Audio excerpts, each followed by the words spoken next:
जरा इस वीडियो को देखो। भाई क्यों जाओ यार बाहर, ये क्या कर रहे हो भाई? मैंने सिर्फ आपकी कंप्लेंट, ये क्या कर रहा है भाई तू?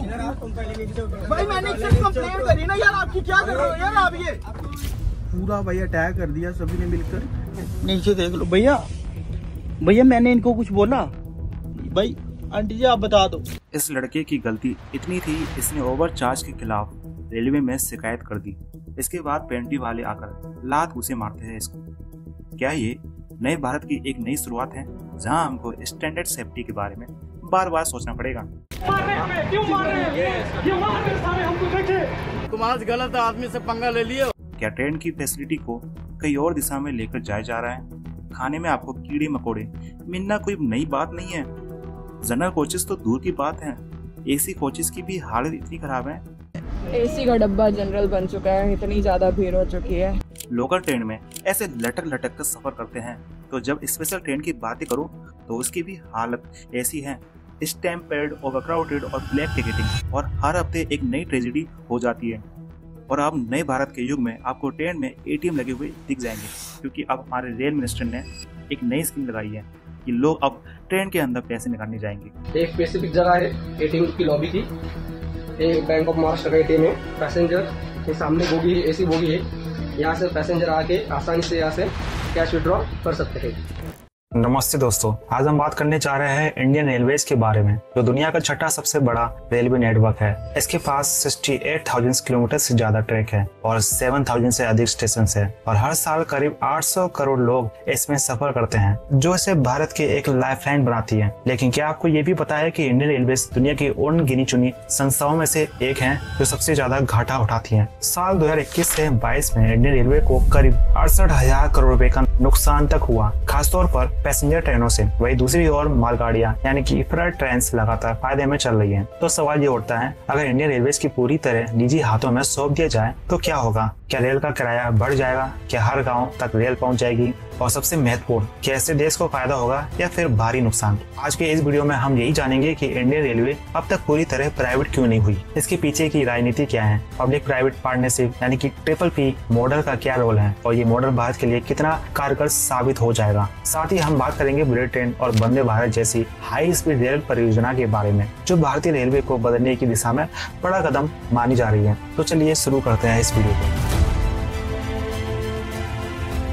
इंडियन रेलवेज की शुरुआत 1853 में हुई थी, जब पहली पैसेंजर ट्रेन बॉम्बे अब मुंबई से ठाणे तक चलती है। ब्रिटिश काल में कई प्राइवेट रेलवे कंपनियां थी, जैसे ग्रेट इंडियन पेनिनसुलर रेलवे और ईस्ट इंडिया रेलवे। लेकिन 1951 में आजादी के बाद सरकार ने इन सभी को मर्ज करके इंडियन रेलवेज बनाया। इसका मकसद था कि यूनिफाइड, अफोर्डेबल और एक्सेसिबल ट्रांसपोर्ट सिस्टम बनाया जाए। आज इंडियन रेलवे देश का सबसे बड़ा एम्प्लॉयर है, जब 12 लाख से ज्यादा लोग काम तक करते हैं। इसका नेटवर्क 68,000 किलोमीटर से ज्यादा है, जो 800 करोड़ पैसेंजर और 110 करोड़ टन माल को हर साल ट्रांसपोर्ट करता है। इसका एनुअल रेवेन्यू 2 लाख करोड़ रुपए से ज्यादा है, और 165 सालों में 6 लाख करोड़ रुपए के एसेट्स पब्लिक मनी से बनाए गए हैं। ये सिर्फ एक ट्रांसपोर्ट सिस्टम नहीं है, बल्कि भारत की एक लाइफलाइन है। पर पिछले कुछ सालों में भारत ने रेलवे में हाई स्पीड और सेमी हाई स्पीड ट्रेनों की दिशा में बड़े कदम उठाए हैं। जैसे कि सबसे बड़ा प्रोजेक्ट है Mumbai Ahmedabad high speed rail corridor, जिसे बुलेट ट्रेन के नाम से जाना जाता है। ये भारत की पहली हाई स्पीड रेल है, जो जापान की शिनकानसेन टेक्नोलॉजी पर आधारित है। इसकी कुछ खास बातें यह है कि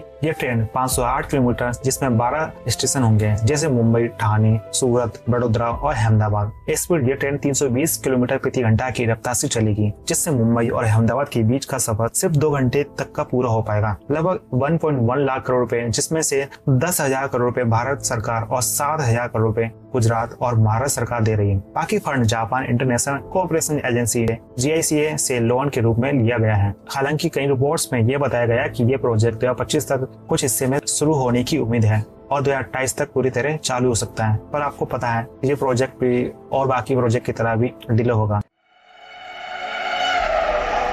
देश की पहली रीजनल रैपिड ट्रेन हरी झंडी को तैयार है। बुलेट ट्रेन बन रही है जो कभी नहीं बनने वाली।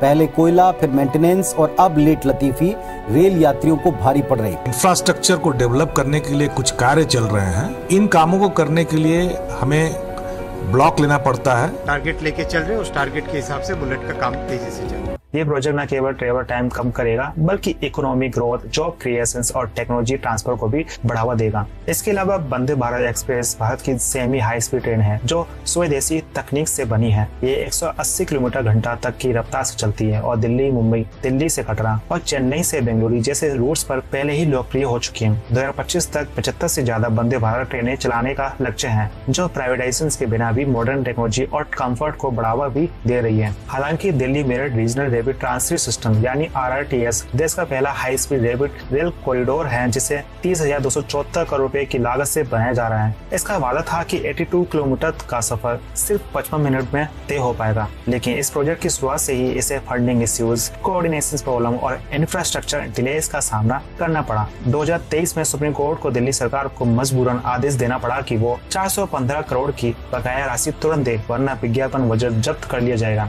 आज भी कई जगहों पर स्टेशन बने हैं लेकिन बेसिक कनेक्टिविटी जैसे फुट ओवरब्रिज और फीडर ट्रांसपोर्ट अधूरे हैं। शुरुआत में RRTS में रोजाना केवल 3,000 लोग यात्रा कर रहे थे, लेकिन 2025 तक यह आंकड़ा बढ़कर 35 से 40,000 हो चुका है। ये प्रोजेक्ट एक मिसाल है कि कैसे अगर सरकार का समय पर फंडिंग न दे, डिपार्टमेंट्स आपस में सिंक में न हो और लोकल कनेक्टिविटी का ध्यान न रखा जाए तो करोड़ों के मेगा प्रोजेक्ट भी ग्राउंड लेवल पर स्ट्रगल करते हुए नजर आएंगे। ऐसा आपने हर शहरों में देखा गया होगा, जैसे कि अहमदाबाद की मेट्रो ट्रेन, जयपुर की मेट्रो ट्रेन, ये सक्सेस नहीं हो पाई है और यहाँ ये ट्रेन बनकर चल रही है। हालांकि सरकार अपने रीजनल प्रॉफिट के चक्कर में मेट्रो प्रोजेक्ट बनाने लग जाती है, बट छोटे छोटे शहरों में ये मेट्रो चलाना बहुत ही मुश्किल होता है और मेट्रो चलाना और इसका मेंटेनेंस करना बहुत ज्यादा अलग दूर की बात है। तो खैर मैं उसके बारे में नहीं जानना चाह रहा, उसकी डिटेल्स में वीडियो मैं जरूर लाऊंगा और वो टॉपिक एक बहुत बड़ा है। तो 2019 में सरकार ने 150 पैसेंजर ट्रेनों को प्राइवेट कंपनियों को देने का प्लान भी बनाया। इस प्लान के तहत करीब 30,000 करोड़ रुपए के निवेश की उम्मीद थी, लेकिन जब बिडिंग शुरू हुई तो सिर्फ 2 कंपनी आई, जिनमें से एक IRCTC खुद थी। सवाल यह है कि बाकी प्राइवेट कंपनियों ने दिलचस्पी क्यों नहीं दिखाई। असल में कंपनियों को लगा कि उन्हें सारा खर्चा खुद उठाना पड़ेगा और जो भी कमाई होगी उसका हिस्सा टैक्स के रूप में भी सरकार को देना होगा, यानी रिस्क बहुत बड़ा और मुनाफा बहुत ही छोटा। एक लो रिवॉर्ड हाई रिस्क ये डील बन चुकी है। अब सवाल यह है कि इतना बड़ा रेलवे नेटवर्क होने के बावजूद भी इंडियन रेलवे आर्थिक दिक्कतों का सामना क्यों कर रही है। आज के वक्त में रेलवे का ऑपरेटिंग सिस्टम यानी ऑपरेटिंग रेशियोज 98.43% है, मतलब कि 100 रुपए कमाने के लिए 98 रुपए खर्च हो रहे हैं। ये फाइनेंशियल हेल्थ के लिहाज से एक अच्छा संकेत नहीं है। असल में ज्यादातर घाटा पैसेंजर ट्रेनों में होता है, जबकि मालगाड़ियों से कुछ मुनाफा आता है, बट वो काफी कम है। पिछले 7 सालों में रेलवे ने 7 लाख करोड़ रुपए से ज्यादा का कर्ज लिया है, जिसमें से 3.4 लाख करोड़ रुपए IRFC से, 1.5 लाख करोड़ LIC से और करीब 1 लाख करोड़ जापान से बुलेट ट्रेन के लिए लिए हैं। ये कर्ज का बोझ प्राइवेट इन्वेस्टर के लिए भी चिंता की बात है। रेलवे बोर्ड के आंकड़ों के मुताबिक 2019 और 20 में 1 करोड़ लोग ऐसे थे जिनके पास टिकट था, लेकिन उन्हें सीट तक नहीं मिली। वजह डिमांड बहुत ज्यादा थी और सप्लाई कम। त्योहारों और छुट्टियों के वक्त ये हालात और भी बदतर हो जाते हैं। प्राइवेट कंपनियों के आने से कैपेसिटी बढ़ सकती है और ज्यादा लोग यात्रा भी कर सकेंगे। प्राइवेटाइजेशन का एक और मकसद है यात्री अनुभव को बेहतर बनाना, यानी ट्रेनें इतनी साफ, समय पर और आरामदायक हो कि लोग फ्लाइट या AC बस छोड़कर ट्रेन को प्राथमिकता दे। खाना हो या टाइमिंग हो या सफाई भी हो, ये सभी चीजें प्राइवेट कंपनियां बेहतर ढंग से मैनेज कर सकती हैं। साथ ही प्राइवेट इन्वेस्टमेंट से नई तकनीकी भी आएगी, जिससे ट्रेनें ज्यादा सुरक्षित और आरामदायक बनेगी। और सबसे जरूरी बात, टाइम की बचत भी होगी। अगर ट्रेन समय पर चले तो लोग ज्यादा संतुष्ट होंगे, पैसा खर्च करने में भी परहेज नहीं करेंगे।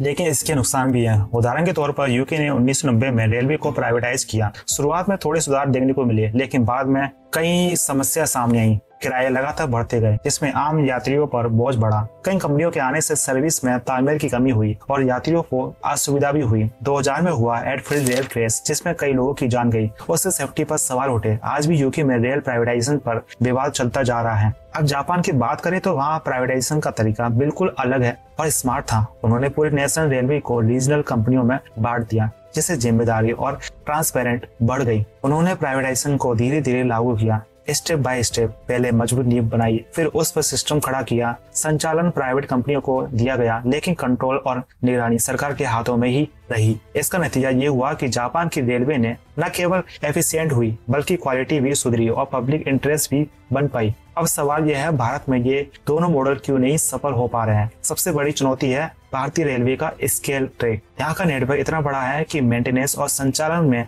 बहुत खर्च आता है। खासतौर से गांव और दूर दराज इलाकों में सरकार 30 से 50 रुपए में 500 किलोमीटर तक सफर करवाती है, जो प्राइवेट कंपनियों के लिए मुमकिन नहीं होगा। इससे टिकट महंगे हो जाएंगे और सरकार का किराया कंट्रोल करने का अधिकार भी कम हो जाएगा। आज भी 60% रूट घाटे में चल रहे हैं। प्राइवेट कंपनियां सिर्फ मुनाफे वाले रूट ही ऑपरेट करेंगी, जिससे ग्रामीण इलाकों की कनेक्टिविटी पूरी तरह प्रभावित होगी। जबकि रेलवे का मकसद है हर इंसान को एफोर्डेबल और एक्सेसिबल ट्रेवल कर पाए। रेलवे मंत्रालय के मुताबिक सरकार हर साल 200 करोड़ की सब्सिडी देती है, जो किराए में एडजस्ट की जाती है। ये सब्सिडी प्राइवेट कंपनियां भी कभी नहीं देंगी। अब बात करें दूसरे ट्रांसपोर्ट सेक्टर्स की, तो वहाँ से भी हमें सबक ही लेना चाहिए। एयरपोर्ट प्राइवेटाइजेशन के बाद पार्किंग और हैंडलिंग चार्ज, जिससे फ्लाइट ऑपरेटर्स की लागत बढ़ी और एयर फेयर बहुत महंगे हो गए। आज इंडिगो जैसी कंपनियां हर क्वार्टर में 4000 करोड़ से ज्यादा का मुनाफा कमाती हैं, लेकिन आम आदमी के लिए उन्होंने अफोर्ड करना मुश्किल ही कर दिया गया है। दिल्ली मेट्रो का उदाहरण भी ले लो। एक एक्सप्रेस लाइन को पहले रिलायंस इंफ्रास्ट्रक्चर चला रही थी,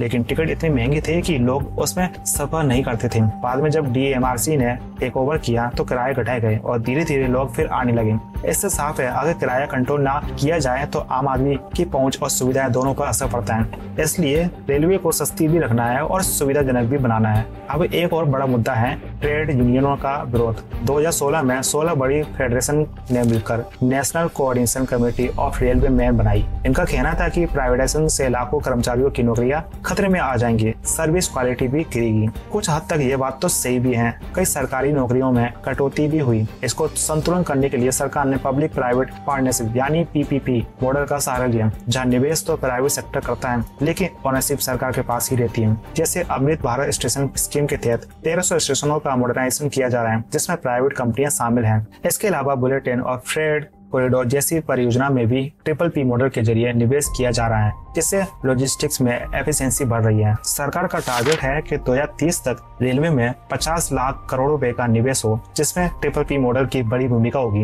रेलवे मंत्री ने साफ कहा है कि इंडियन रेलवे पूरी तरह प्राइवेट नहीं होगी, क्योंकि ये हर भारतीय की संपत्ति है। नीति आयोग का मानना है कि प्राइवेटाइजेशन से कंपटीशन आएगा और सर्विस बेहतर होगी, लेकिन CAG रिपोर्ट ने भी ये भी बताया कि रेलवे ने कई प्रोजेक्ट्स में पारदर्शिता और जवाबदेही की अनदेखी की है। हमें नहीं भूलना चाहिए कि रेलवे का मकसद सस्ती यात्रा उपलब्ध कराना है। प्राइवेट कंपनियां मुनाफे के लिए काम करती है, उनके लिए ग्रामीण या कम आय वाले यात्रियों की सेवाएं फायदेमंद नहीं होगी। इससे ग्रामीण और शहरी अंतर और बढ़ जाएगा। रेलवे का नेटवर्क 1 लाख किलोमीटर से भी ज्यादा फैला हुआ है। इसका संचालन और रखरखाव प्राइवेट कंपनियों के लिए आसान नहीं है। उन्हें लैंड एक्विजिशन, मेंटेनेंस और रिसोर्स एलोकेशन में भारी खर्चा उठाना पड़ेगा। इसके अलावा अगर कोई दुर्घटना होती है तो उसकी जवाबदेही एक बहुत बड़ा सवाल है। पिछले 5 सालों में कई बड़े एक्सीडेंट भी हुए हैं। 2020 में 2, 2021 में 2, 2022 में फिर 1 और 2023 में 3 बड़े हादसे, जिनमें 300 से ज्यादा लोगों की जान गई। इनमें उड़ीसा का ट्रेन कोलिजन और आंध्र प्रदेश का बक्सर डिरेलमेंट शामिल हैं। प्राइवेटाइजेशन से कुछ फायदे जरूर हो सकते हैं, जैसे बेहतर टेक्नोलॉजी और सर्विस, बट इसके साथ आने वाले खतरे जैसे महंगे टिकट, ग्रामीण कनेक्टिविटी में गिरावट और नौकरियों पर असर भारत जैसे देश के लिए एक बड़ी चुनौती बन जाएगी। बुलेट ट्रेन और वंदे भारत जैसे प्रोजेक्ट ये दिखाते हैं कि अगर प्राइवेट इन्वेस्टमेंट और सरकारी कंट्रोल का सही संतुलन रखा जाए तो हम आधुनिकता और अफोर्डेबिलिटी दोनों साथ ले आ सकते हैं। अब आपकी बारी है। आपको क्या लगता है, क्या इंडियन रेलवे को प्राइवेट किया जाना चाहिए या ऐसे सरकार के पास ही रहना चाहिए? अपनी राय कमेंट सेक्शन में जरूर बताइएगा। वीडियो पसंद आया तो लाइक करें, शेयर करें और सब्सक्राइब करना ना भूलें। और इस वीडियो को जितना हो सके शेयर करें अपने दोस्तों के साथ, अपने लोगों के साथ। उनको भी पता लगे कि आखिर इंडिया का रेलवे कितना इम्पोर्टेंस है हमें समझने के लिए, हमें जानने के लिए। तो फिर मिलते हैं एक ऐसी यूनिक वीडियो के साथ। जय हिंद।